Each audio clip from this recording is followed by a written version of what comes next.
L'Italie a un nouveau Premier ministre. Le maire de Florence, Matteo Renzi, a été reçu par le président Napolitano qui l'a chargé de former le gouvernement. Chef du Parti démocrate de gauche depuis décembre, il a fait tomber jeudi Enrico Letta et lui succède sans élection.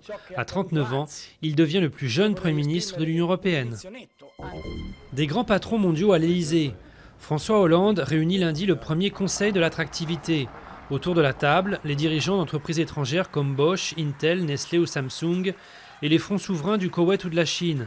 L'objectif, convaincre que la France est un pays attractif où l'on peut investir.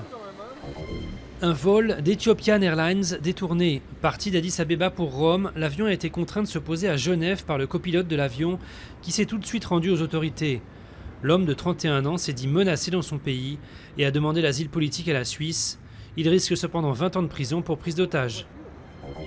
La loi d'amnistie pour les manifestants poursuivis entre en vigueur.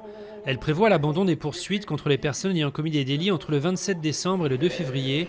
Cette décision intervient après l'évacuation de la mairie de Kiev, lieu symbolique de la contestation, ce qui était un préalable à l'amnistie.